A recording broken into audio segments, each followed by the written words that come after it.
Okay, so thank you so much for giving me floor here. And today we are going to start our writing module. This module is very important for everyone.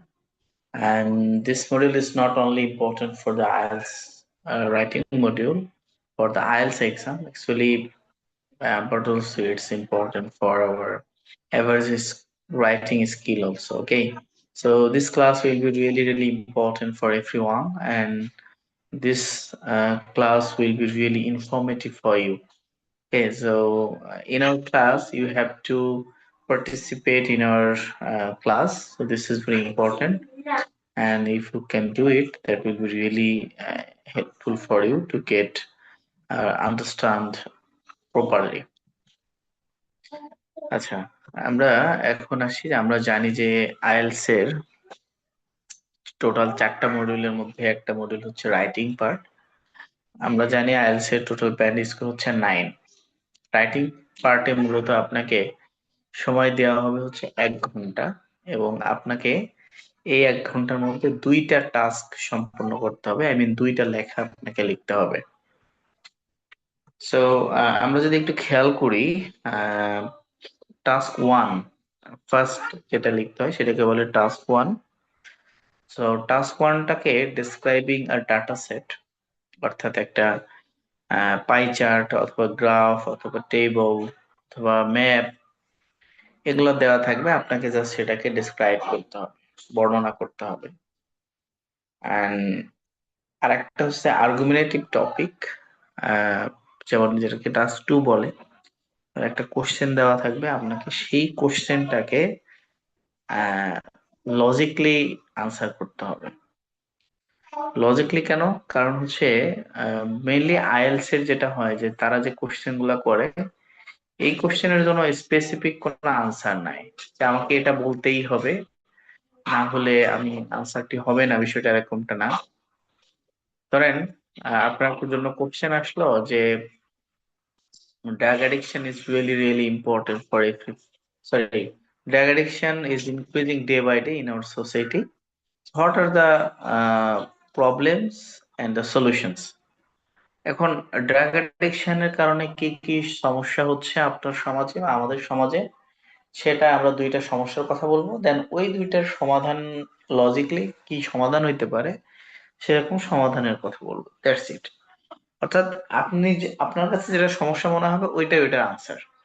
এটা কোনো specific answer নাই যে আপনাকে ওইটা বলতেই হবে। যেমন আমাদের শিক্ষা ব্যবস্থার ক্ষেত্রে যেটা হয় যে আমাদের বাচ্চারা একেবারে টোটালি নোট শিট বা গাইডের উপরে ডিপেন্ডেন্ট থাকে। সো ওই গাইড থেকে না লিখলে আনসার হয় না, বা ওই বই থেকে না লিখলে আনসার হয় না। আইএলটিএস এর ক্ষেত্রে বিষয়টা এরকমটা মোটেই না। সুতরাং টোটালি ডিপেন্ডস অন ইউ যে আপনি কি মনে করছেন, এবং আপনার মনে করা বিষয়টাকে কিভাবে লজিক্যালি আপনি প্রেজেন্ট করতেছেন, এটা ইম্পর্টেন্ট।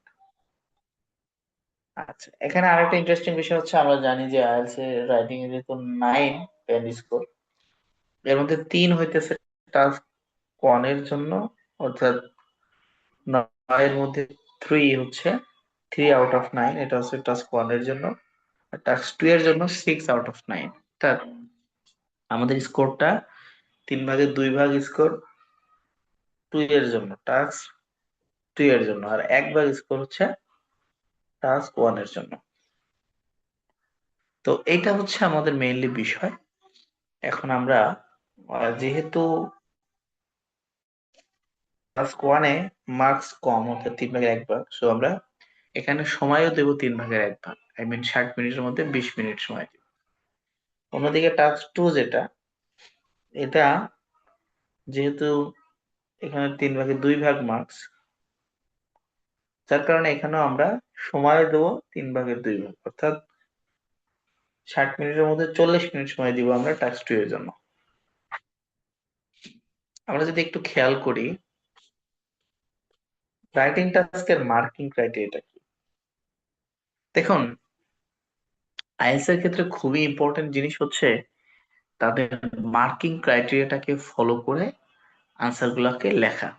এটার কারণ কি, ধরেন আপনি খুবই অসাধারণ লেখা লিখলেন, অনেক বড় করে লিখলেন, কিন্তু আলটিমেটলি এই লেখাটা তাদের মার্কিং ক্রাইটেরিয়ার মধ্যে পড়লো না, তাহলে কিন্তু তারা আপনাকে ভালো একটা ব্যান্ড স্কোর সেখানে দিবে না, মাইন্ড ইট।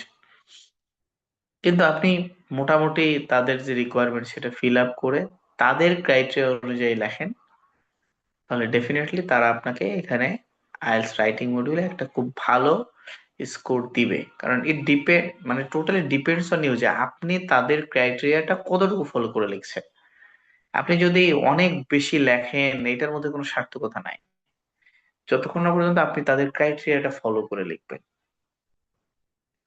তাহলে আমরা একটু আসি যে আইএলটিএস রাইটিং এ তাদের ওয়ে হচ্ছে চারটা বিষয়ের উপরে তারা মার্কসটা দিয়ে থাকে। তো আমরা এই চারটা ক্রাইটেরিয়াটাকে একটু ভালো মতো জেনে নিই। ফার্স্ট হচ্ছে টাস্ক অ্যাচিভমেন্ট। দেখেন, টাস্ক অ্যাচিভমেন্ট মানে হচ্ছে যে আপনার যেই কোশ্চেনটা করেছে আপনি সেই কোশ্চেন রিলেটেড কতটুকু আনসার দিতে পারলেন, আপনার আনসারটা কতটা কোশ্চেন রিলেটেড হলো, আনসারটা পারফেক্টলি কতটা দিতে পারলেন, সেটা হচ্ছে টাস্ক অ্যাচিভমেন্ট। এখানে 25% মার্কস। সেকেন্ড পয়েন্ট হচ্ছে কোহেরেন্স এন্ড কোহেশন, আমরা স্পিকিং এ ক্লাসেও বলেছি।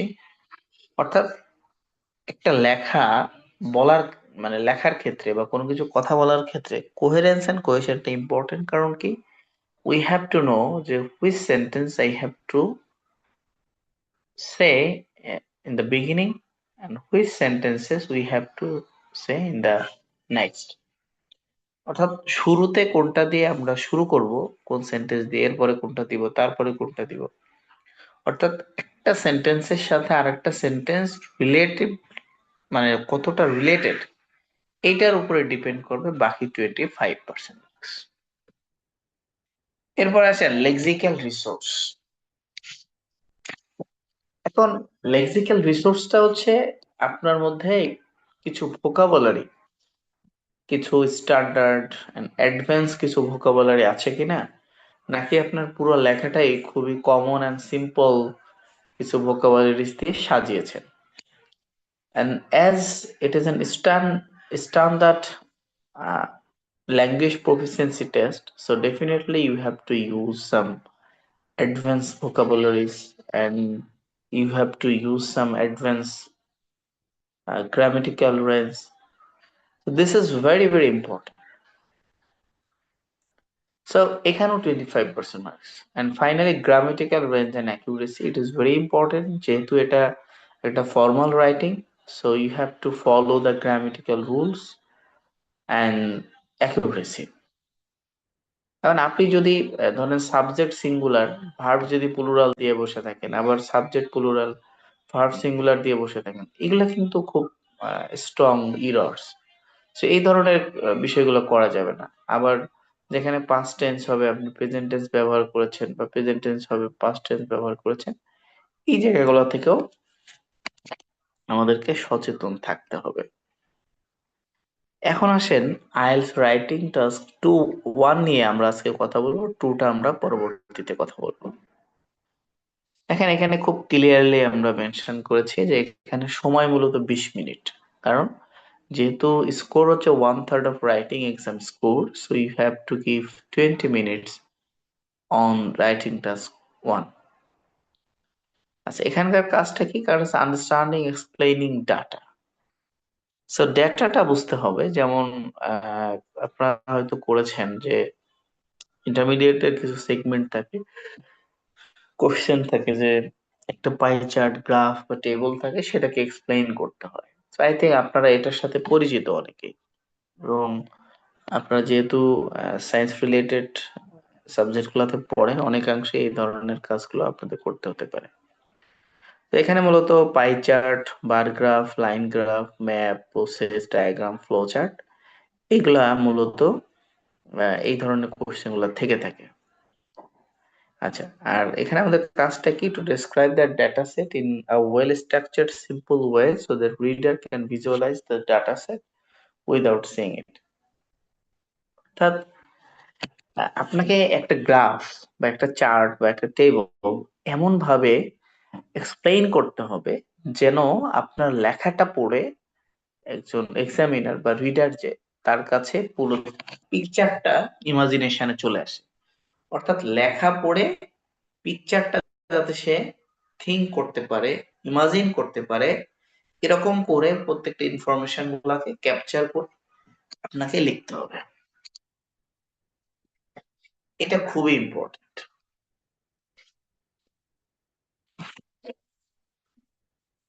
নেক্সট হচ্ছে, আমরা টাস্ক ওয়ান এর কিছু স্যাম্পল কোশ্চেন দেখি। আপনারা নিশ্চয়ই দেখতে পাচ্ছেন, এটা হচ্ছে টাস্ক ওয়ান একটা কোশ্চেন।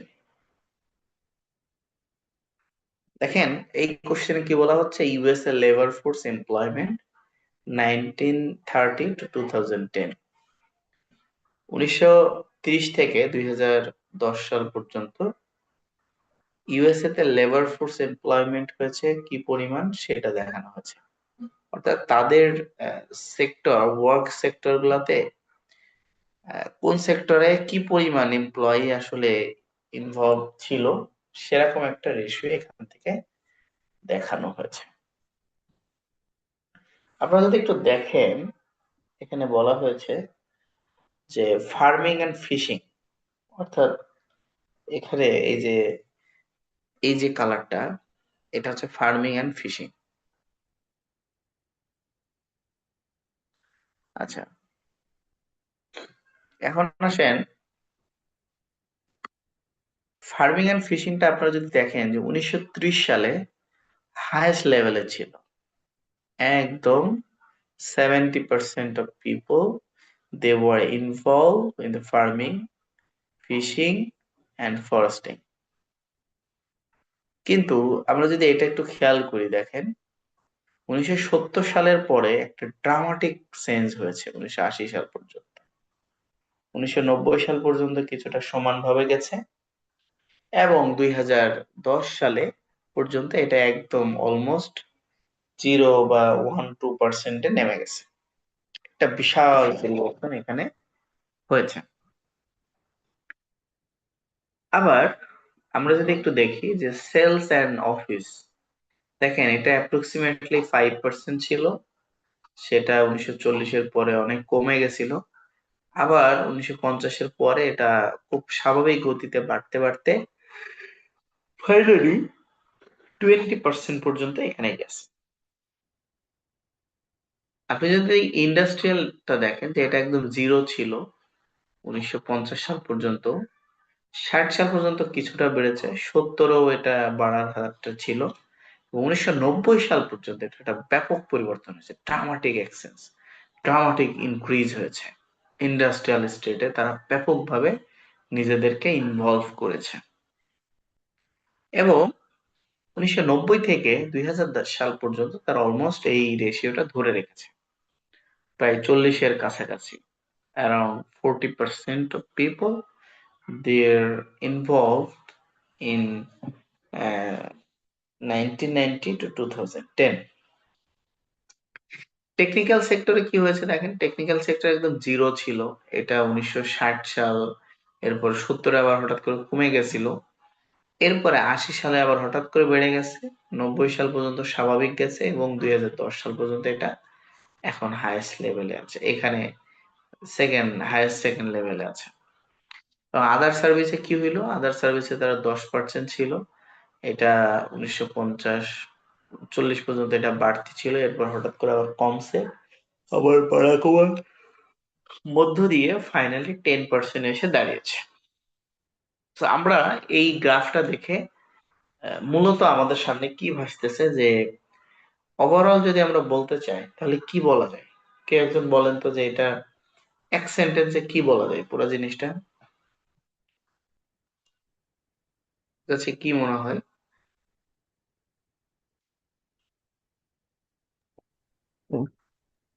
মানে এটা চার্ট নাকি ব্যাখ্যা? ব্যাখ্যা না, বলছি একটা সেন্টেন্সে কি বলা যায়।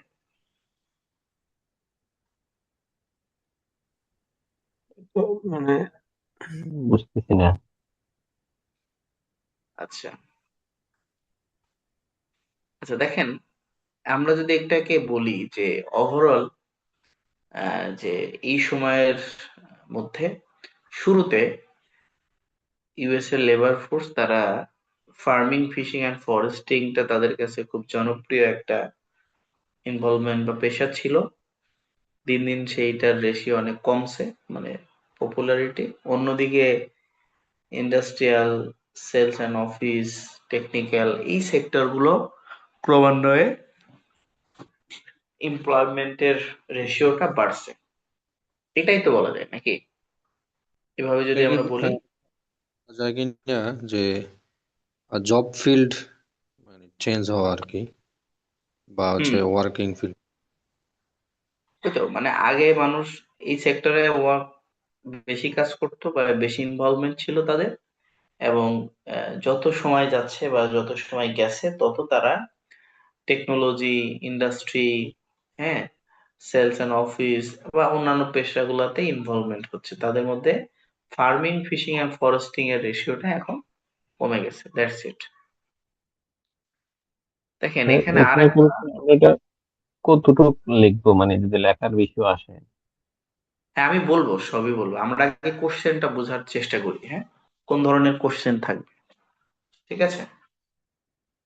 এভরিথিং আমরা অনেক বিস্তারিত ডিসকাশন করবো এগুলো, ঠিক আছে? অল এভরিথিং আমরা এখানে ডিসকাশনে নিয়ে আসবো ইনশাআল্লাহ, everything। আচ্ছা দেখেন, এখানে দুইটা পাই চার্ট দেওয়া হয়েছে, এটাকে কি বলে? Pie chart. পাই চার্টটা কিসের? Comparison of energy production. Energy প্রোডাকশনের কম্পারিজন দেখানো হয়েছে।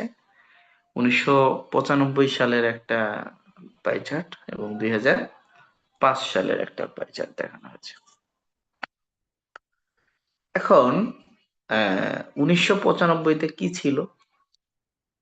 আপনারা যদি পাই চার্টটা দিকে খেয়াল করেন যে এখানে 1995 সালে যে টোটাল এনার্জি প্রোডাকশনটা হইতো, সেই এনার্জি প্রোডাকশনটা হওয়ার মানে র ম্যাটেরিয়ালস ছিল 29.80% ছিল কয়েল। অর্থাৎ যে বিদ্যুৎটা উৎপাদন হইতো, এনার্জিটা যেটা প্রোডাকশন হইতো, সেটা কয়েল থেকে আসতো 29.80, গ্যাস থেকে আসতো 29.63%, পেট্রো থেকে আসতো 29.27%, নিউক্লিয়ার থেকে আসতো 6.40%, এবং আদার ম্যাটেরিয়ালস থেকে আসতো 4.90%। অন দ্য আদার হ্যান্ড, এটা যখন 2005 সালে গিয়েছে, তখন আপনারা যদি একটু খেয়াল করেন দেখেন, আগে 29.80 ছিল, এটা এখন 30.93% হয়েছে। অর্থাৎ কয়েলের ব্যবহারটা কিছুটা বাড়ছে। গ্যাসের ক্ষেত্রে কি হয়েছে, এখানে 30.31% হয়েছে। পেট্রোর ক্ষেত্রে কি হয়েছে, 19.55% হয়েছে। নিউক্লিয়ারটা আবার এটা দেখেন এখানে একটা কমছে, আগে পেট্রো ছিল 29.27%, এটা এখন একটা ব্যাপক পরিবর্তন হয়েছে, কমছে, এটা হয়েছে 19.55%। নিউক্লিয়ার থেকে আগে আসতো, মানে নিউক্লিয়ার ব্যবহার হতো 6 থেকে 6.40%, এটা এখন বেড়ে হয়েছে 10.10%। এবং আদার ম্যাটেরিয়ালস 4.90 ছিল, সেটা বেড়ে হয়েছে 9.10%। তাহলে ওভারঅল আমরা যদি দেখি যে এনার্জি প্রোডাকশনের যে রেশিওটা 1995 সালে মূলত coal, gas and petro almost কাছাকাছি পরিমাণ ব্যবহৃত হইতো। অন্যদিকে 2005 সালে এসে পেট্রো থেকে এনার্জি প্রোডাকশনের রেশিওটা কমে গেছে, একটা সিগনিফিকেন্ট রেশিও এখান থেকে ডিক্রিজ হয়েছে। সো এটা একটা পরিবর্তন হয়েছে, নিউক্লিয়ারটা বেড়েছে এবং আদার সেগমেন্ট থেকে এটার উৎপাদনটা বেড়েছে। তো এটা হচ্ছে একটা আহ, আমাদের পাই চার্ট।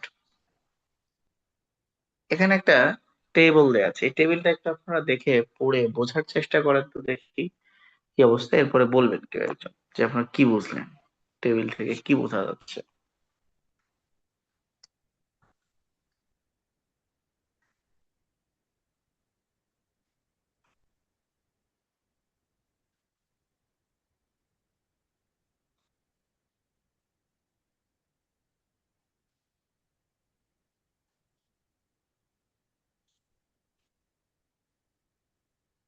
জি বলেন, কে বলবেন?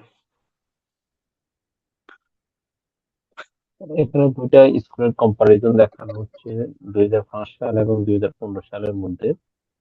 তাদের হুম। ইন্টারনাল প্রবলেম রিলেটেড বিষয়ে আহ, ব্যাখ্যা করলে বিস্তারিত হয়ে যাবে। আচ্ছা, এটা সহজ কি কথা এটা এখানে বলা যায় না? হ্যাঁ, হ্যাঁ। Increasing of students education quality আর স্টাডি কোয়ালিটি, এটা হচ্ছে কম্পারিজন ডিক্রিজ আগে অ্যাড করলাম, decrease comparison hmm. between A and B of increasing their education quality. Okay, বলা যাবে, সমস্যা নেই। এক্সপ্লানেশনটা সমস্যা না, আপনি আপনার মতো করে করলেই হবে, হ্যাঁ, কিন্তু লজিক্যাল হইতে হবে, দ্যাটস ইট। ওকে, ডান। আপনার যা দুইজন যা বলেছে, দুইজন এটাই হয়েছে। আসেন, এখানে বলছে কি দুইটা প্রাইমারি স্কুল, একটা স্কুলের দেখানো হয়েছে এ আর একটা হচ্ছে বি। দুইটা সাল, একটা হচ্ছে 2005 সাল, একটা 2015 সাল। সো এই 2 বছরে বা 2 সালে ওই স্কুলে যে চিলড্রেন যারা ছিল, অর্থাৎ পড়াশোনা করতো, তাদের মধ্যে কোন ধরনের এডুকেশনাল প্রবলেম ছিল এবং সেটা রেশিও কি কি। যেমন রিডিং অ্যাবিলিটিতে 22% স্টুডেন্টের প্রবলেম ছিল স্কুল এ তে, স্কুল বি তে ছিল 8%। সেটা 2015 সালে গিয়ে একটু কিছুটা বেড়ে 22% থেকে হয়েছে 23%। আর স্কুল বি তে হয়েছে 9%। এরপরে দেখেন, হ্যান্ড রাইটিং এ এই স্কুলের স্টুডেন্টদের প্রবলেম ছিল 28%, এটা এবং 7%, যেটা 2015 সালেও সেম আছে, অর্থাৎ একই রকম আছে। স্পেলিং এর প্রবলেমটা আপনারা যদি দেখেন যে এখানে 30% এবং 5%, যেটা 2015-এ গিয়ে 25% হয়েছে, অর্থাৎ 30 থেকে 25%। এটাতে কিছুটা ইমপ্রুভমেন্ট হয়েছে। অন্যদিকে স্কুল বি তে আবার তাদের ছিল 5% প্রবলেম, সেটা 10% হয়েছে। এটা আবার বেড়েছে। লিসেনিং স্কিলের ক্ষেত্রে দেখেন 35 and 11 দেওয়া আছে। অন্যদিকে 2015-তে এটা হয়েছে 35 থেকে 20 এবং 11 থেকে 12। 35 and 14 এর মধ্যে এটা 21 and 15 হয়েছে। অন্যদিকে 15 থেকে এটা 40 থেকে একদম 18 তে নেমে আসছে। এবং স্কুল বি তে যেটা ছিল সেটাই আছে। 42 এবং 6 এটা থেকে হয়েছে 18 and 12। দেখেন, এখানে ওভারঅল যদি আমরা খেয়াল করি যে সব থেকে বেশি প্রবলেম 2005 সালে ছিল ফলোইং ইনস্ট্রাকশনস, এবং তাদের সব থেকে কম প্রবলেম ছিল স্পেলিং এ স্কুল বি তে 2005 সালে। আবার 2015 সালে যদি আমরা দেখি যে সব থেকে বেশি প্রবলেম ছিল তাদের স্কুল এতে হ্যান্ড রাইটিং এ, স্কুল বি তে সব থেকে বেশি প্রবলেম ছিল ভার্বাল এক্সপ্রেশন অফ আইডিয়াস বা কনসেন্ট্রেশন ইন লেসন্স। এবং সব থেকে ভালো পারফরমেন্স করেছে, অর্থাৎ কম যেটাতে প্রবলেম ছিল স্কুল এ তে, এটা ছিল concentration in lessons and following instruction, and school B তে ছিল হ্যান্ড রাইটিং। অর্থাৎ ওভারঅল আমরা দেখতে পাচ্ছি যে স্কুল এ তে 2005 সালে যে ধরনের প্রবলেম গুলো ছিল, 2015 সালে কিছু জায়গায় ইমপ্রুভ হয়েছে। আবার স্কুল বি তেও কিছু জায়গায় ইমপ্রুভমেন্ট এবং কিছু জায়গায় আরো বেশি তাদের যে স্কিলটা সেটা ডিক্রিজ হয়েছে। এখন এই এইটাকে জাস্ট আপনি আপনার মতো করে এক্সপ্লেইন করে লিখতে হবে। লেখার ক্ষেত্রে আপনাকে একটা ফরম্যাট ফলো করতে হবে। ফরম্যাটটা কি? মনে রাখবেন, রাইটিং টাস্ক 1, অর্থাৎ যেটা আমাকে 20 মিনিটস এর মধ্যে লিখতে হবে, এখানে অ্যাটলিস্ট 150 ওয়ার্ডস, আই মিন 150টা ওয়ার্ড আপনাকে লিখতে হবে। এবং এটা লেখার জন্য সময় পাবেন মাত্র 20 মিনিট। তো এটা মিনিমাম। তো আমরা সাজেস্ট করি সাধারণত 170 থেকে 80 ওয়ার্ডের লেখার জন্য, যাতে লেখাটা একটু স্ট্যান্ডার্ড। অন্যদিকে আপনি যদি আহ এটা দেখেন যে এখানে আমাদের কয়টা প্যারা হবে রাইটিং, এই যে 160 বা 70 বা 80 যেটাই লিখবেন, কয়টা প্যারাতে লিখতে হবে মনে রাখবেন। এখানে টোটাল 3টা প্যারাতে আপনাকে লিখতে হবে। একটা হচ্ছে introduction, body paragraph 1 and body paragraph 2। এখন আপনার মনে হতে পারে ইন্ট্রোডাকশন যেহেতু হইতেছে তাহলে কনক্লুশনও তো মনে হয় হইব। রাইটিং টাস্ক 1-এ কোনো ধরনের কনক্লুশন লেখা যাবে না, এটা মনে রাখতে হবে। রাইটিং টাস্ক 1-এ কোনো প্রকার কনক্লুশন দেওয়া যাবে না। সো যার কারণে আমাদেরকে এটা খেয়াল রাখতে হবে যে আমরা ইন্ট্রোডাকশন এবং 2টা বডি অর্থাৎ 2টা এক্সট্রা প্যারা অর্থাৎ টোটাল 3টা প্যারা আমরা লিখবো। এখন আসেন, এই যে এখানে বলে দেওয়া আছে যে ফার্স্ট হচ্ছে ইন্ট্রোডাকশন হবে, বডি প্যারাগ্রাফ 1, বডি প্যারাগ্রাফ 2 এবং কনক্লুশন দেওয়া যাবে না, নো নিড অফ কনক্লুশন, কোনো কনক্লুশন ব্যবহার করা যাবে না। আচ্ছা, ইন্ট্রোডাকশনে কি বলছে? ইন্ট্রোডাকশনে থাকবে হচ্ছে যে কোশ্চেনটা আপনার থাকবে, সেই কোশ্চেনটাকেই একটু ডিফারেন্ট ভাবে ভিন্ন ভাবে লিখতে হবে। এটাকে বলে প্যারাফ্রেজিং। অর্থাৎ paraphrase the question, give an overview, এবং একটা ওভারভিউ দিতে হবে। অর্থাৎ একটা টপিক সেন্টেন্স আপনি এটা দেখার পরে বা পড়ার পরে আপনার কাছে জাস্ট এট এ গ্লান্স যেটা মনে হবে, অর্থাৎ এটার মূল থিম যেটা মনে হবে সেটাকে ওভারভিউ বলে। সে ওভারভিউটা দিতে হবে ইন্ট্রোডাকশন। অর্থাৎ ইন্ট্রোডাকশনে মূলত হবে 2টা পার্ট, একটা হচ্ছে প্যারাফ্রেজিং হবে অর্থাৎ যে কোশ্চেনটা আছে ওইটাকে ভিন্নভাবে লিখতে হবে, আর একটা হচ্ছে ওভারভিউ দিতে হবে, দ্যাটস বাসের ইট। গাড়ি আরো 10 মিনিট হচ্ছে। হ্যাঁ, ইয়ে কোন গেছে? ইয়ে ফুলছে না? ইয়ে তো ইয়ে না না না, ইয়ে ইয়ে ইয়ে ফালগুনো এলগের বাসের কালার আছে কিছু সুইচ দিয়ে গিয়ে এলগের। আচ্ছা, এরপর আসেন যে আমরা তাহলে ইন্ট্রোডাকশনে কি লিখবো, বডিতে কি লিখবো এবং বডি প্যারাগ্রাফ 1, 2 তে কি লিখবো, এগুলো নিয়ে আমরা বিস্তারিত কথা বলবো। শুরুতে আমরা আসি প্যারাফ্রেজিং কাকে বলে। অর্থাৎ ইন্ট্রোডাকশনের মধ্যে আমাদের 2টা জিনিস লাগবে, একটা হচ্ছে প্যারাফ্রেজিং আর একটা ওভারভিউ। খুব ভালো করে নোট রাখবেন। ইন্ট্রোডাকশনের মধ্যে আমাদেরকে 2টা কাজ করতে হবে, একটা হচ্ছে প্যারাফ্রেজিং লিখতে হবে আর একটা ওভারভিউ লিখতে হবে। আচ্ছা, টু প্যারাফ্রেজ সামথিং মিনস, কোনো কিছুকে প্যারাফ্রেজ করা মানে হচ্ছে টু রিরাইট, মানে পুনরায় লেখা। ইট ইউজিং ডিফারেন্ট ভোকাব, আপনি ভিন্ন কোনো ভোকাবুলারি ব্যবহার করে পুনরায় লেখা, ফ্রেজেস, ভিন্ন ফ্রেজ ব্যবহার করে লেখা, and structures than the original। অর্থাৎ যে জিনিসটা আছে ওইটা একই মিনিং হবে, while keeping the same information and meaning। Information এবং মিনিং সেম থাকবে, কিন্তু লেখার স্ট্রাকচার পরিবর্তন হবে, ভোকাবুলারি পরিবর্তন হবে এবং ফ্রেজেস পরিবর্তন হবে। অর্থাৎ মিনিং সেম থাকবে। আমরা যে ছোটবেলায় ট্রান্সফরমেশন করতাম, যেমন মিনিং কিন্তু সেম থাকতো, শুধু আমরা ভিন্ন ভাবে জিনিসটাকে লিখতাম। এই একই কাজটা মূলত আপনাকে প্যারাফ্রেজিং পর্বে করতে হবে, এবং এই প্যারাফ্রেজিং করার মাধ্যমে এটা প্রুভ হবে যে আপনি কোশ্চেনটা ঠিকঠাক বুঝতে পেরেছেন এবং কোনো কিছুকে কপি না করে নিজের মতো করে লেখার ক্যাপাবিলিটি আপনার আছে। দেখেন এখানে একটা সিম্পল ওয়ার্ডের সেন্টেন্সের প্যারাফ্রেজিং স্যাম্পল দেওয়া হয়েছে। বলা হয়েছে মাই কার নিড ফুয়েল, আমার গাড়ির জন্য কি দরকার? ফুয়েল দরকার।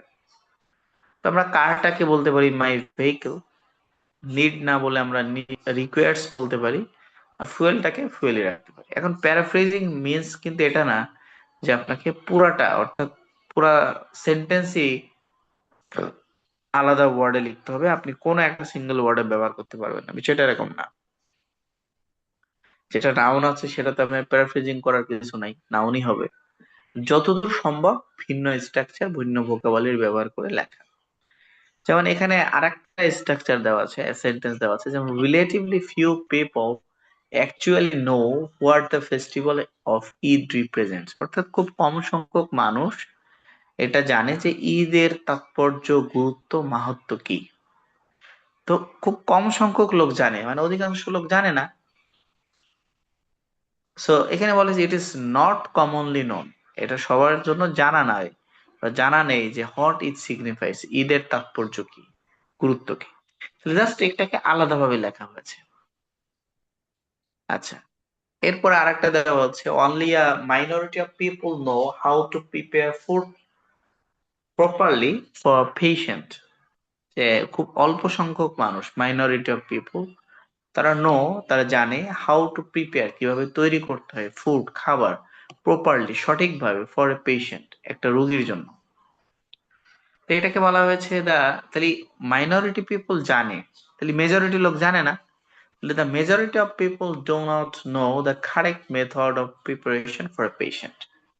একটা পেশেন্টের জন্য কিভাবে খাবার তৈরি করতে হয়, এটা majority percent of people they don't know, তারা জানে না। একই মিনিং কিন্তু, কিন্তু জাস্ট ডিফারেন্ট কিছু ভোকাব ব্যবহার করা হয়েছে, ডিফারেন্ট কিছু স্ট্রাকচার ব্যবহার করা আছে। সো এইটাকেই জাস্ট আমরা বলছি প্যারাফ্রেজিং। এখানে আরো কিছু এক্সট্রা প্যারাফ্রেজিং দেওয়া হয়েছে, যেটা আপনারা বাসায় দেখবেন, স্লাইডটা আপনাদেরকে অসম্ভব রকম ভাবে হেল্প করবে। এখন আসেন একটা রিয়েল কোশ্চেন আমরা প্র্যাকটিস করি। দেখেন এখানে একটা কোশ্চেন দেওয়া আছে, কোশ্চেনে বলা হয়েছে দ্য লাইন গ্রাফ, অর্থাৎ কোন একটা লাইন গ্রাফের কথা বলছে। বিলো শোজ, দেখানো হয়েছে, চেঞ্জেস পরিবর্তন, ইন দ্য অ্যামাউন্ট সংখ্যা, and type of fast food, অর্থাৎ কয়েক ধরনের ফাস্ট ফুডের ধরন দেখানো হয়েছে, যেটা কনজিউম করতো কারা, অস্ট্রেলিয়ান টিনেজার্স, অস্ট্রেলিয়ান টিনেজার্সরা যেটা খাইতো ফ্রম 1975 টু 2000, অর্থাৎ 1975 থেকে 2000 সাল পর্যন্ত কি পরিমাণ ফাস্ট ফুড তারা, কোন ধরনের ফাস্ট ফুড কি পরিমাণ খাইতো, সেটার একটা রেশিও দেওয়া হচ্ছে। দেখেন এখানে বলা হয়েছে কি, এখানে লাইন গ্রাফ আছে, বিলো শোজ চেঞ্জেস, এটা না দিয়ে বলা হয়েছে compares the fast food consumption of teenagers in Australia between 1975 and 2000, a period of 25 years। অর্থাৎ যে কোনো গ্রাফ যেটাই আসবে, আপনি যদি এই যে প্যারাফ্রেজিং এইটার ফরম্যাটটা এখানে বসিয়ে দিতে পারেন, তাহলেই হয়ে যাবে। এটা নিয়ে খুব বেশি প্যারা নেওয়া লাগবে না, আপনি রাইটিং এর জন্য খুব বেশি প্যারা নাই, এখানে খুব বেশি ক্রিয়েটিভিটিরও কিছু নাই। সো এইটা আমরা যদি করতে পারি তাহলে আমরা এখানে ভালো করব।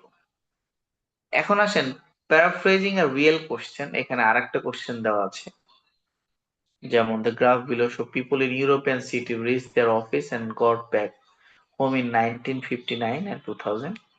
তো এটাকে জাস্ট দেখেন, the given graph বা চার্ট depicts, হ্যাঁ, different ways how inhabitants of a city in Europe journeyed from their house to work and back in 1959 and 2009। আপনারা যদি এখানে আরো কিছু এরকম প্যারাফ্রেজিং কোশ্চেন দেওয়া আছে, এগুলো একটু দেখবেন। এখন আমরা সরাসরি একটু রিয়েল কোশ্চেন অ্যানালাইসিসে যায়। এখানে একটা কোশ্চেন দেওয়া আছে এবং গ্রাফ দেওয়া আছে, একটু আপনারা দেখেন তো এই গ্রাফ এবং কোশ্চেন দেখে কি বুঝতেছেন, কেউ একজন আমাকে শেয়ার করে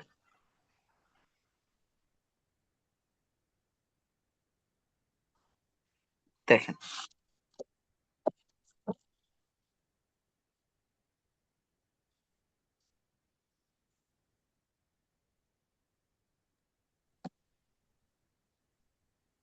তিনটা কম্পিউটার প্যাকেজ, এগুলো মানে পাঁচটা সপ্তাহে হচ্ছে যে কিভাবে মানে কয়েকটা আওয়ারের মধ্যে কিরকম ডাউনলোড হইতেছে এটা আর কি। কয়েকটা আওয়ার না, তো উইক, উইক মানে তো সপ্তাহ, হ্যাঁ 1 2 3 4 5। আচ্ছা, সহজ কথা, এখানে তিনটা কম্পিউটার সফটওয়্যার কথা বলছে বা প্যাকেজের কথা বলছে। সেটা কি? একটা হচ্ছে অ্যাক্টিভএক্স, জাভা এবং নেট। তিনটা সফটওয়্যার বা তিনটা প্যাকেজ 5 সপ্তাহের একটা কম্পারিজন দেখানো হয়েছে এই চার্টে। উইক 1-এ যেটা দেখানো হয়েছে দেখেন, সব থেকে কম ডাউনলোড হয়েছে কোনটা? নেট। এরপরে জাভা এবং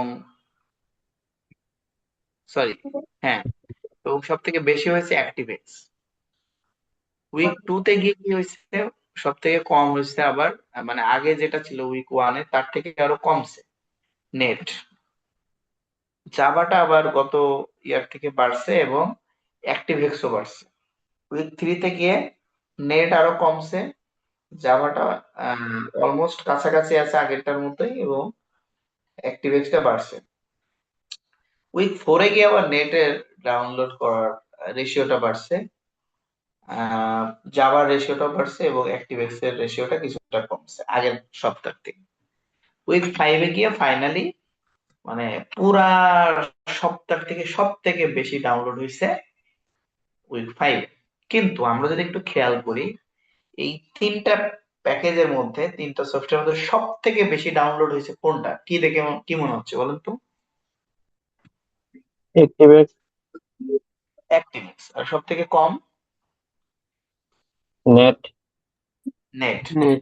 তাহলে এইটাকে আমরা যদি ওভারভিউ করতে যাই, ওভারভিউটা ভেরি সিম্পল, যে সব থেকে পপুলার সফটওয়্যার হচ্ছে অ্যাক্টিভএক্স, যেটা সব থেকে বেশি ডাউনলোড হয়েছে, আর লেস পপুলার সফটওয়্যার হচ্ছে নেট, এটা সব থেকে কম ডাউনলোড হয়েছে। ভেরি সিম্পলি, অর্থাৎ এটা দেখে আমাদের কাছে যেটা মনে হবে, আমরা একটা সেন্টেন্সে যেটা বলতে পারবো সেটার নামই হচ্ছে ওভারভিউ। অর্থাৎ খুবই সিম্পল, যে ইন্ট্রোডাকশনটা হচ্ছে, ইন্ট্রোডাকশনের মধ্যে দুইটা পার্ট থাকবে। একটা হইতেছে আপনার এটার এই যে কোশ্চেন এই পর্যন্ত, এই যে ইন্টারনেট দেখেন, এই যে ইন্টারনেট যে এই পর্যন্ত দেওয়া আছে, এই পর্যন্ত এটাকে ভিন্নভাবে বলা, ভিন্ন স্ট্রাকচার, ভিন্ন ইয়াতে। এবং দ্বিতীয়ত হচ্ছে এটার একটা ওভারভিউ দিয়ে, এটা হচ্ছে ইন্ট্রোডাকশন। দেখেন এখানে কি বলা হয়েছে, যে the bar chart illustrates the download rate per week of ActiveX, Java and Net computer packages over a period of 5 weeks। অর্থাৎ 5 সপ্তাহের মধ্যে কি পরিমাণ ডাউনলোড হয়েছে অ্যাক্টিভএক্স, জাভা এন্ড নেট এই প্যাকেজেস গুলা, সেটা এখানে দেখানো হয়েছে। অর্থাৎ একদম সিম্পলি আগের কোশ্চেন যেটা বলছে ওইটাকেই জাস্ট প্যারাফ্রেজ করে একটু ভিন্নভাবে বলা হয়েছে। আর ওভারভিউটা কি আমরা ইতিমধ্যে বলেছি যে কিভাবে লিখতে হবে, তার আগে এখানে একটু বলা আছে দেখেন, যে in simple language assume that you have to write the whole idea in just one sentence in a very simple way and without any number। অর্থাৎ আপনি ধরেন প্যারাফ্রেজিংটা করলেন, করার পরে ওভারভিউটা কি লিখবেন, জাস্ট একটা সেন্টেন্সে পুরা জিনিসটাকে নিয়ে আসতে হবে। অর্থাৎ ওই টপিক সেন্টেন্সটা পড়ে যে কেউ যাতে বুঝে যে আপনি পুরা লেখাটাতে কি লিখতে যাচ্ছেন, বাকি যে লেখা যেটা আছে সেখানে কোন ইনফরমেশন দিচ্ছেন এবং পুরা জিনিসটা আপনি বুঝছেন কিনা সেটাকে ফোকাস করে একটা টপিক সেন্টেন্স এখানে লেখা, that's called overview. So overview এর ক্ষেত্রে দেখেন, এক্সামিনার মূলত what does the examiner want, আপনার কাছে কি চায়। An overview is one of the first thing an examiner looks for because it shows them that you can identify the most important information from the graph and chart, clearly identify overall trends and comparison। অর্থাৎ examiner দেখতে চায় যে আপনি আহ, এই যে ইনফরমেশনটা, graph বা চার্টটা clearly আপনি বুঝছেন কিনা, কোথায় বাড়লো কমলো এই কম্পারিজন গুলো আপনি ঠিকঠাক দেখাইতে পারছেন কিনা, এইটাকে ইম্পর্টেন্টলি এক্সামিনার দেখতে চায়। So before you write an overview, একটা ওভারভিউ লেখার আগে আপনি কোন কোন জায়গাগুলোতে খেয়াল করতে হবে, যে what does the data do from the start to the finish. অর্থাৎ একটা ডেটা কোথা থেকে শুরু হলো, কোথায় গিয়ে শেষ হইলো, এটা ইম্পর্টেন্ট, এটা খেয়াল করতে হবে। Do the generally go up or down or do they fluctuate. অর্থাৎ একটা ইনফরমেশন, একটা ডেটা কোথা থেকে শুরু হলো, বাড়লো, কোথায় কমলো, কোথায় ফ্লাকচুয়েট করলো, এটা। আরেকটা হচ্ছে any significant difference from the general trend. অর্থাৎ স্বাভাবিক থেকে হঠাৎ করে বেড়ে যাওয়া, হঠাৎ করে কমে যাওয়া, এরকম কোনো ঘটনা ঘটছে কিনা, পরিবর্তন হয়েছে কিনা, সেটাও এখানে খেয়াল করতে হবে। Overall increase and decrease, peaks and lose, অর্থাৎ ওভারঅল কোথায় বাড়লো কোথায় কমলো এবং হাইয়েস্ট কোনটা লোয়েস্ট কোনটা, এটা দেখে দেন আপনাকে ওভারভিউটা লিখতে হবে। অর্থাৎ ওভারঅল পুরো জিনিসটা একটা সেন্টেন্সে নিয়ে আসতে গেলে এই জিনিসগুলো আপনাকে খেয়াল করতেই হবে, আদারওয়াইজ পুরো জিনিসটা আপনার লেখার মধ্যে আসবে না। দেখেন তাহলে আমরা যদি এইটাকেই যদি ওভারভিউ বলতে যাই তাহলে কি বলা যায়, দেখেন it clearly can be seen that, দেখেন এইটা কিন্তু আপনি যে কোনো ওভারভিউ এর ক্ষেত্রে লিখতে পারবেন। It clearly can be seen that, এই সব এই যে এই পর্যন্তটা আপনি যে কোনো ওভারভিউতে লিখতে পারবেন। ActiveX was the most popular computer package to download, whilst Net was the least popular of the three. এই তিনটার মধ্যে সব থেকে বেশি পপুলার কম্পিউটার প্যাকেজ হচ্ছে ActiveX, অন্যদিকে সব থেকে কম পপুলার হচ্ছে কোনটা, নেট।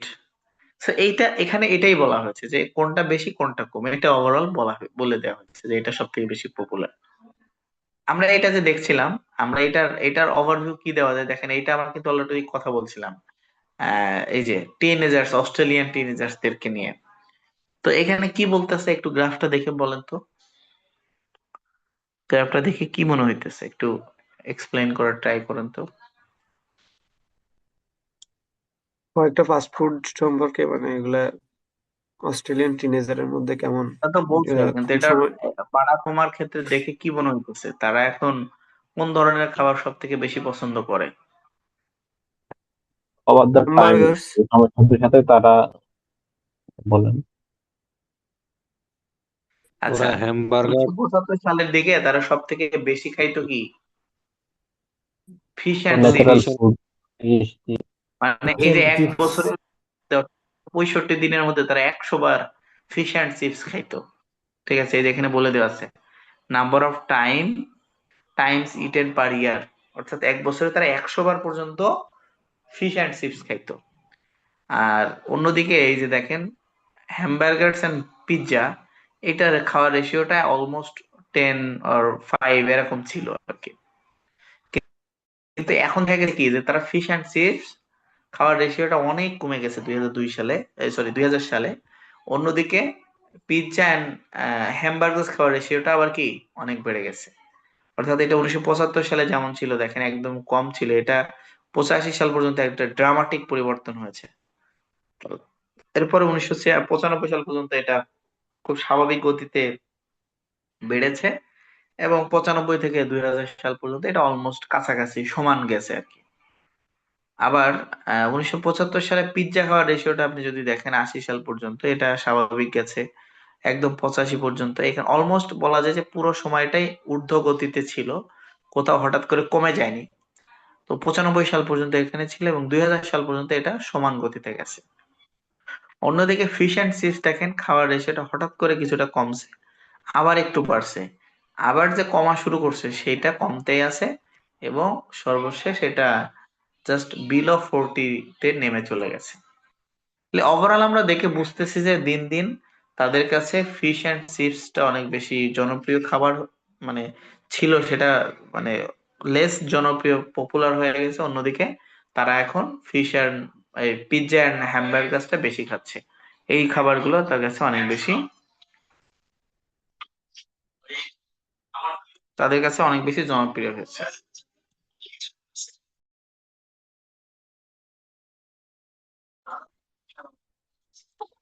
আচ্ছা, তাহলে ওভারভিউটা কি, the consumption of fish and chips decline over the period, অর্থাৎ এই সময়ের মধ্যে ফিশ অ্যান্ড চিপস খাওয়ার যে রেশিওটা, কনজাম্পশনটা, এটা কমছে, ডিক্লাইন হয়েছে। ওয়ার্ডস মানে অন্যদিকে amount of pizza and hamburger that were eaten increased, অন্যদিকে পিৎজা এবং হ্যামবার্গার খাওয়ার রেশিওটা বাড়ছে। এটাই হচ্ছে ওভারভিউ। দেখেন এই একটা সেন্টেন্স পড়ে পুরা জিনিসটা কিন্তু আমাদের মাথায় চলে আসছে যে ফিশ অ্যান্ড চিপস তারা এখন খাইতেছে না বা কম খাইতেছে, অন্যদিকে পিৎজা এন্ড হ্যামবার্গার খাওয়ার পরিমাণটা বাড়ছে। That's it. এরপরে দেখেন এখানে আরো কিছু মডেল কোশ্চেন দেওয়া আছে, এই মডেল কোশ্চেন গুলো আপনাদের বাসায় দেখার জন্য। এবং দেখেন এখানে এই যে এই কোশ্চেনটাও দেওয়া আছে, যেটা আমি অলরেডি অ্যানালাইসিস করেছি। এবং এখানে দেখেন একটা ম্যাপ নিয়ে কথা বলা হয়েছে, ঠিক আছে? সেই ম্যাপে কি বলা হয়েছে? আচ্ছা, ম্যাপ সাধারণত যেটা হয় যে পাস্ট অ্যান্ড প্রেজেন্ট, অতীত এবং বর্তমানের ম্যাপ থাকে। দুইটা ম্যাপ থাকে, আপনাকে দুইটা ম্যাপটাকেই জাস্ট এক্সপ্লেইন করতে হবে, ব্যাখ্যা করতে হবে। এখন ব্যাখ্যা করার ক্ষেত্রে কিভাবে করবেন? আম, এখানে যে ম্যাপে, এখানে দেখা যাচ্ছে যে আহ, এই ম্যাপে টোটালি ডেভেলপ হয় নাই। আবার প্রেজেন্ট যে ম্যাপটা এখানে দেখেন, আপনি যদি একটু খেয়াল করেন, আমরা ম্যাপটা যদি একটু দেখি, এটা ম্যাপটা হচ্ছে প্যারাডাইস আইল্যান্ডের একটা ম্যাপ। এই ধরনের কোশ্চেনও থাকতে পারে। সো এই প্যারাডাইস আইল্যান্ড ম্যাপে কি বলা হচ্ছে দেখেন, যে এখানে টোটাল ম্যাপটার ভিতরে শুধু সায়েন্টিফিক রিসার্চ স্টেশন ছিল একটা, কিছু গাছ ছিল, গাছগাছালি ছিল, কিছু ন্যাচারাল স্প্রিং ছিল। এই পাশে নৌকা নোঙর করার জন্য কি একটা ঘাট ছিল, এখানে এই ঘাটটা এখানে দেখানো হয়েছে। কিন্তু এটা প্রেজেন্ট ম্যাপে কি দেখানো হয়েছে? প্রেজেন্ট ম্যাপে দেখেন যে এই যে এই পুরা আইল্যান্ডের চারিকোলে দেখেন এটাকে কি বলতেছে, এটা সাইকেল পথ করা হয়েছে। এটাকে কি বলা হচ্ছে? সাইকেল পথ। আচ্ছা, এরপরে আসেন যে এই ম্যাপের মাঝখানে আগে কি ছিল, এটাই দেখেন সায়েন্টিফিক রিসার্চ স্টেশন। সেটা সরিয়ে দিয়ে এখানে এই পাশে একটা সুইমিং পুল করা হয়েছে, আর এখানে কিছু হোটেল কমপ্লেক্স করা হয়েছে, কিছু ভবন করা হয়েছে। এখানে কিছু গাছ ছিল, এই যে দেখেন এখানে গাছ ছিল, সেটা সরিয়ে দিয়ে এখন ওপেন রেস্টুরেন্ট করা হয়েছে একটা। আর এখানে একটা বারবিকিউ এরিয়া করা হয়েছে। এটা আগে ন্যাচারাল স্প্রিং ছিল, এখানে ন্যাচারাল স্প্রিংটা আছে, পাশাপাশি একটা ক্যাফে তৈরি করা হয়েছে। এবং আগে দেখেন এখানে একটা ছোট নোঙর করা ঘাট ছিল, বোট আসতে এখানে পেয়ার ছিল, সেটা এখন বড় করা হয়েছে, এক্সটেন্ড করা হয়েছে। এবং এখন এখানে ক্রুজ শিপ আসে, শিপ নোঙর করে। দ্যাট মিনস হচ্ছে এখানে একটা ব্যাপক পরিবর্তন এবং ডেভেলপমেন্ট হয়েছে বর্তমান সময়ে। সো এইটাকেই জাস্ট আপনাকে লিখতে হবে।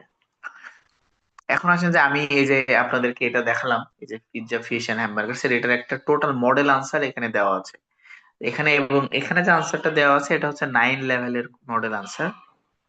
আপনারা যখন এই মডেল আনসারটা পারফেক্টলি পড়বেন, তখন আরো ক্লিয়ার হবে যে আপনি আনসার গুলা কিভাবে ইনফরমেশন গুলা নিবেন।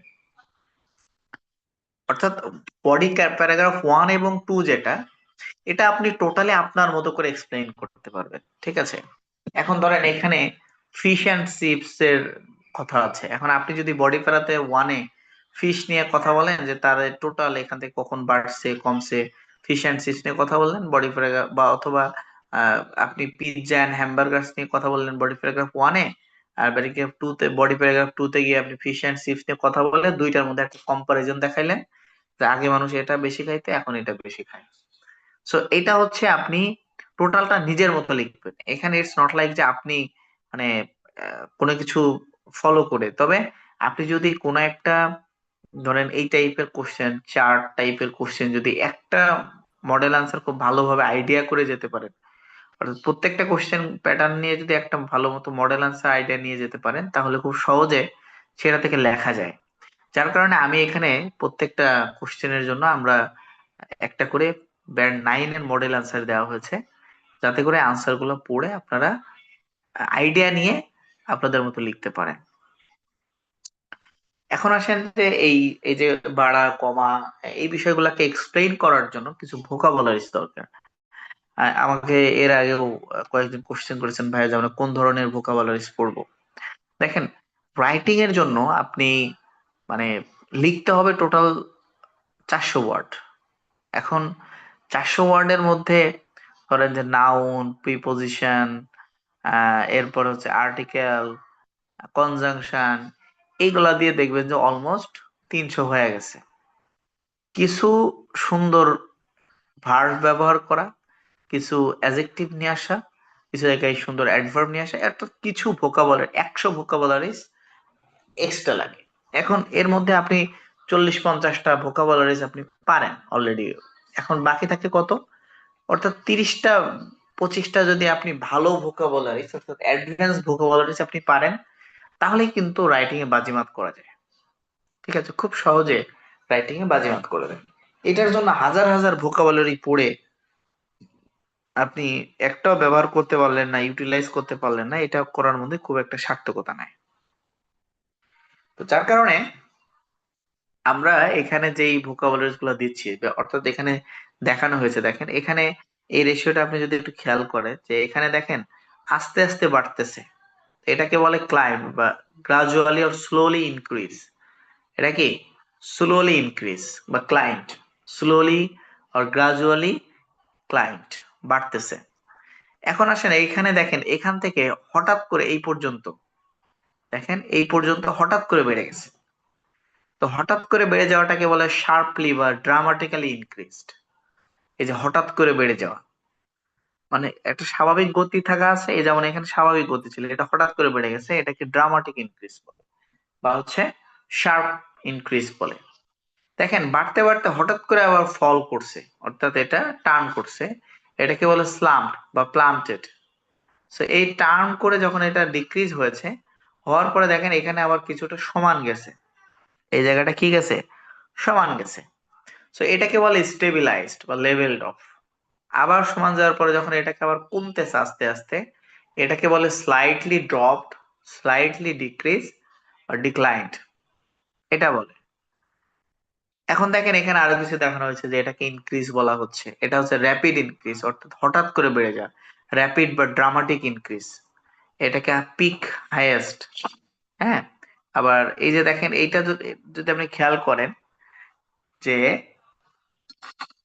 এখানে বলা হয়েছে কি, যে এই যে হঠাৎ করে কমছে আবার বাড়ছে, আবার একটু কমছে আবার বাড়ছে, এই যে হঠাৎ করে কমা বাড়া যেটা, এটাকে ফ্লাকচুয়েশনস বলে। ঠিক আছে, ফ্লাকচুয়েশন হইতে পারে, এটাকে ফ্লাকচুয়েশন বলে, আমরা লেখার সময় এটা বলে লিখতে হবে সেখানে। এখানে আরো কিছু ভোকাবুলারিজ দেওয়া আছে, রোজ, ইনক্রিজ স্টেডলি, হ্যাঁ, increase dramatically, increase gradually, plugged in, fluctuated, drop dramatically, sharply, rise of throw of something. এখানে দেখেন আরো কিছু সুন্দর করে ভোকাবুলারিজ দেওয়া আছে, অর্থাৎ এটাকে ডিক্রিজ বলা হচ্ছে, যে যেটা সমান যাচ্ছে এটাকে স্টেডিনেস অর স্ট্যান্ডেবিলিটি বলছে, এটাকে ইনক্রিজ বলছে, এটা গ্রাজুয়ালি ইনক্রিজ বলছে, আবার এটাকে গ্রাজুয়ালি ডিক্রিজ বলছে। এটা যদি খেয়াল করেন, এটা র্যাপিড ইনক্রিজ, হঠাৎ করে বেড়ে যাচ্ছে, র্যাপিড ইনক্রিজ বলে। আবার এটা হঠাৎ করে কমে যাচ্ছে, এটাকে র্যাপিড ডিক্রিজ বলে। আবার হঠাৎ করে কমা, আবার হঠাৎ বাড়া, আবার কমা, হঠাৎ বাড়া, এটাকে বলে র্যাপিড চেঞ্জেস। হঠাৎ করে কমা বাড়া যেটা, এটা rapid changes. Language of change, এক্ষেত্রে কি আসে, যেমন গ্রাজুয়ালি ইনক্রিজিং, স্লাইট ফল, কিপ রাইজিং, হ্যাঁ, ফেল, ইনক্রিজ শার্পলি, হ্যাঁ, finish at, stood at, finishing the period at. অর্থাৎ পরিবর্তন হওয়ার করা হচ্ছে, বা এই বোঝাতে আমরা এই ধরনের ভোকাবুলারিজ গুলো ব্যবহার করতে পারি। তো এগুলো একদম সুন্দর করে মুখস্থ করে ফেলতে হবে, this are homeworks for you. So এটা একদম পড়তে হবে। এরপরে যেমন দেখেন এটা রাইজ, এটার ভার্ব ফর্ম হচ্ছে to rise, to go up, to increase, to climb, to improve. এটাকে নাউন হিসেবে আমরা যখন এ রাইজ বলি, অ্যান ইনক্রিজ বলি, an improvement, an upward trend. ঠিক আছে, এখন রাইজ যখন কুইকলি রাইজ হয়, হ্যাঁ, বা বেশি রাইজ হয়, তখন হয় to rocket, to surge, to soar, to shoot up, হ্যাঁ। আর হচ্ছে নাউন হলো সার্চ। আর যখন ফল হয়, ডিক্রিজ হয়, এক্ষেত্রে বলা হচ্ছে to fall, to go down, to decrease, to descend, to decline, to drop, to reduce. এটা ফল যেমন এখানে দেখা যাচ্ছে a fall, a decrease, a decline, a drop, আর রিডাকশন, আসলাম। এটা এভাবে করে ব্যবহার করা আছে। আবার ফল কুইকলি ক্ষেত্রে to plunge, to dive, to plummet, to nosedive, to collapse. এটাকে নাউন ফর্ম আ কলাপস আর নসিডিভ আর ডাইভ হিসেবে ব্যবহার করা হয়েছে। সো এখানে অনেকগুলো ফাংশনে কিন্তু এই ভোকাবুলারিজ গুলো দেওয়া হয়েছে। ভেরি এক্সটেন্সিভ চেঞ্জের ক্ষেত্রে ড্রামাটিক, হিউজ, ইনারমাস, ট্রিমেন্ডাস। এটাকে ড্রামাটিক অ্যাডভার্ব ফর্মে নিয়ে আসলে ড্রামাটিকলি, এনারমাসলি, ট্রিমেন্ডাসলি। এক্সটেন্সিভ চেঞ্জ যেটা, এটা সাবস্টেন্সিয়াল এটাকে adverb substantially, considerable considerably, significant significantly, remarkable remarkably. So এই ভোকাবুলারিজ গুলো আপনাদেরকে কিন্তু পড়তে হবে, জাস্ট আপনাদের নিজেদের মুখস্থ করতে হবে, একদম পুরা মুখস্থ করে ফেলতে হবে। অ্যাভারেজ চেঞ্জের ক্ষেত্রে noticeable, noticeably, marked, markedly, moderate, moderately, slightly এটা দেখানো হয়েছে। মিনিমাল বলে এখানে দেখানো হয়েছে। এখন আমরা প্রায় দেখবো যে কোনো জায়গায় পার্সেন্টেজ দেখানো হচ্ছে, যেখানে পার্সেন্টেজ আছে হুবহু পার্সেন্টেজ না লিখে, যেমন আমরা এখানে দেখেন পার্সেন্টেজের একটা সিকোয়েন্স আছে, আমরা সিকোয়েন্সটা যদি ফলো করি তাহলে খুব সহজে মনে রাখা যাবে। 5% কে বলা হচ্ছে 1 in 20, ঠিক আছে, আর 10% কে বলা হচ্ছে 1 in 10, 15% k less than a fifth, 20% কে বলা হচ্ছে ফিফথ। দেখেন 20% মানে হচ্ছে আ ফিফথ, 40% মানে 2/5, আর 60% মানে হচ্ছে 3/5। আচ্ছা এবার আসেন 25% মানে কোয়ার্টার, আমরা জানি 4/1 কি বলে কোয়ার্টার, তাহলে 100% মানে তো ফুল, তাহলে এটার কোয়ার্টার মানে হচ্ছে 25%। আচ্ছা 30% মানে লেস দ্যান আ থার্ড। আচ্ছা অর্থাৎ আমরা জানি যে আ থার্ড মিনস হচ্ছে 33 পয়েন্ট সামথিং, তো লেস দ্যান আ থার্ড মানে হচ্ছে 30, মানে আমরা লেস দ্যান আ থার্ড বলতে পারি। 35 মানে হচ্ছে মোর দ্যান আ থার্ড। আচ্ছা 40 মানে আমরা 2/5, 45 মানে মোর দ্যান 2/5, অর্থাৎ 2/5 এর থেকে একটু বেশি, 40-এর থেকে। আর 50 মানে তো আমরা হাফ, এটা জানি। 55 মানে মোর দ্যান আ হাফ। 60 মানে আমরা অলরেডি আগেই বললাম যে 3/5, মানে 60 মানে হচ্ছে 3/5। 20 মানে আ ফিফথ, আর 40 মানে 2/5, আর 60 মানে 3/5। আচ্ছা এরপরে 65 মানে 2/3, আর 70 মানে 7 in 10, 75 মানে 3/4, আর 80 মানে হচ্ছে 4/5। তো আমরা একটু সিকুয়েন্সিয়ালি এটা দেখলেই আমরা বুঝবো, এটা পারবো। এখানে যেমন 75 to 85% এটাকে very large majority, 65 to 75% significant proportion বলা যায়, 10 to 15 থেকে মাইনরিটি। অর্থাৎ এগুলা যখন কম্পারিজনটা দেখানো হবে আমরা এইভাবে করে এই ইয়াগুলা বলতে পারি। সো এই পার্সেন্টেজ গুলার যে ওয়ার্ডের মিনিং, ওয়ার্ডের প্রপোর্শন, যে ফ্যাক্ট গুলা এটা পড়তে পারি।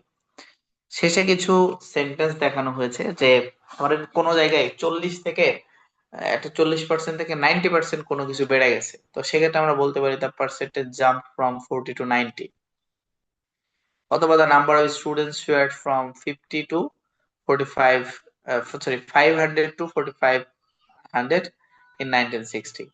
সো এখানে হচ্ছে, এখানে জাস্ট সেন্টেন্স গুলাকে কিভাবে আমরা পরিবর্তন গুলো দেখাইতে পারি, এখানে সেটা কিছু এক্সাম্পল সেন্টেন্স দেওয়া হয়েছে। ইটস নট লাইক এগুলো মুখস্থ করতে হবে, জাস্ট আপনাদের পড়ে বোঝার জন্য।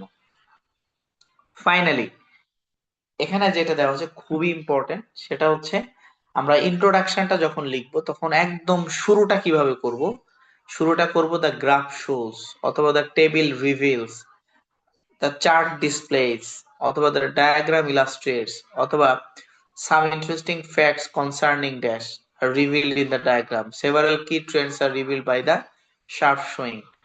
সো এটা এইভাবে করে আমরা বলতে পারি। এবার আসলে যখন আপনি ফার্স্ট বডি প্যারাগ্রাফ শুরু করবেন, introducing the first set of data, তখন আমরা শুরু করতে পারি বিগিনিং উইথ দা, অথবা to begin with the, let me begin by describing the. মানে আমরা শুরুটা কিভাবে করব এটা অনেক সময় খুব বেশি কনফিউজিং মনে হয় লেখার ক্ষেত্রে বা বলার ক্ষেত্রে, যার কারণে এই শুরুর এক্সপ্রেশনটা আমরা এখানে দিয়ে দিয়েছি।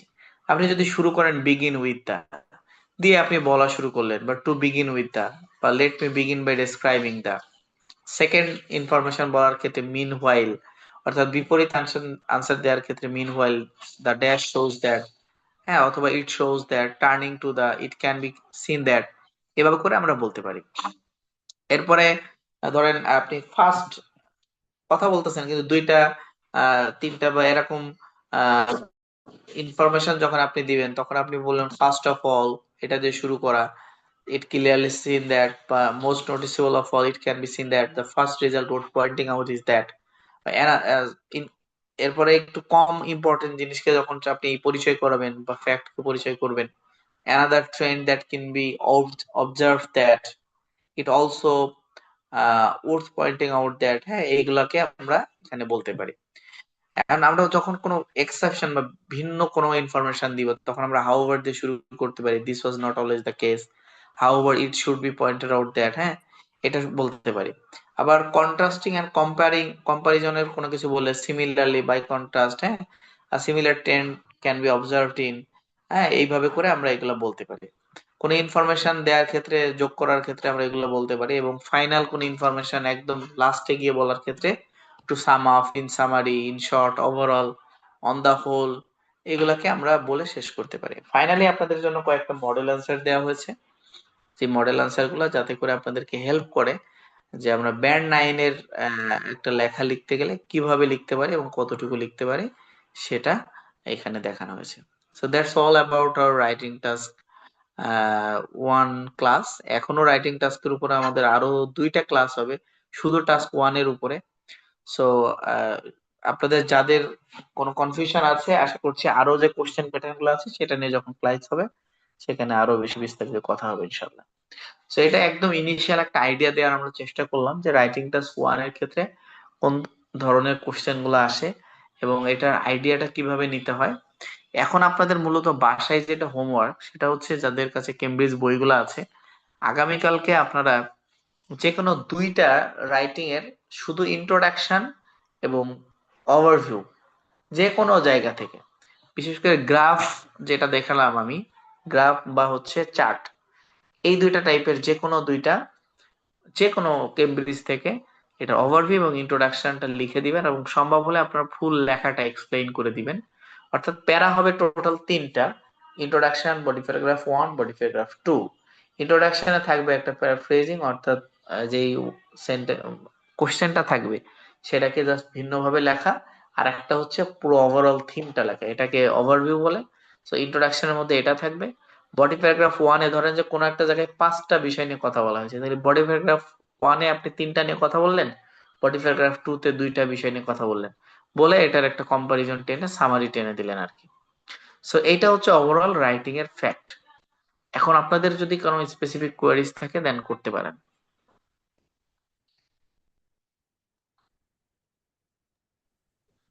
এই চার্ট গুলার ক্ষেত্রে দেখা যায় এগুলো যদি ব্যাখ্যা করা হয়, যে দেখা যায় অনেক ক্ষেত্রে এই যে সাল অনুসারে দেওয়া থাকে তো, 70, 75, 80 এভাবে 6-7টা সাল দেওয়া থাকে। আবার 3-4টা কিওয়ার্ড থাকে। এখন এটা ব্যাখ্যা করলে অনেক বিশাল ব্যাখ্যাও করা যায়, আবার শর্ট করলে শর্ট করা যায়। এই ক্ষেত্রে মানে কিভাবে বা খুব ব্যাখ্যা করা যায়? আচ্ছা, এখানে হচ্ছে যেহেতু তারা আপনাকে একটা মিনিমাম একটা ওয়ার্ড লিমিটেশন দিয়েছে, অর্থাৎ 150, সো আমরা বলা হচ্ছে 160 to 70-র মধ্যে কমপ্লিট করা। সো এখানে তো খুব বেশি বিস্তারিত বলার সুযোগ নাই, হ্যাঁ। তো আমরা কিন্তু ওইটাই বললাম যে আপনার বলার ক্ষেত্রে পুরো জিনিসটা মানে হুবহু সবকিছু এক্সপ্লেইন করতে হবে, বিষয়টা এরকমটা না। আপনি যে ইম্পর্টেন্ট ট্রেন্ড গুলাকে জাস্ট মার্ক করে করে এক্সপ্লেইন করা, এতেই তো 150, 60, 70 হয়ে যাবে। তখন আপনি বিস্তারিত বলতে গেলে 300-400 ওয়ার্ড হয়ে যাবে, এটা বিস্তারিত বলা যাবে না। মানে এমন ভাবে বলতে হবে যাতে করে প্রত্যেকটা জিনিস আসবে, কিন্তু এটার কোনো ডিটেল ডিসকাশন না, ঠিক আছে। প্রত্যেকটা পয়েন্ট আপনার লেখার মধ্যে ইনক্লুডেড থাকবে, কিন্তু এটা নিয়ে বিস্তারিত কথা বলা লাগবে না। এবং কোনোভাবে রাইটিং টাস্ক 1-এ I think, they think, we think, মানে কোনো এই ধরনের কোনো বিষয় এখানে থাকবে না। অর্থাৎ যেটা আপনার গ্রাফে আছে ওইটাই হুবহু লিখতে হবে, মনের মতো, মানে আপনার কাছে কি মনে হচ্ছে এরকম কোনো কিছু বলা যাবে না। আমার কথা বুঝছেন? জি। ওটা হচ্ছে যেভাবে থাকবে ওইভাবে এক্সপ্লেন করতে হবে, কোনোভাবে আপনার অপিনিয়ন, আপনার থিঙ্কিং, আপনার কোনো আহ, বিষয় এখানে শেয়ার করা যাবে না। ওকে, জি। আর কোনো বিষয়?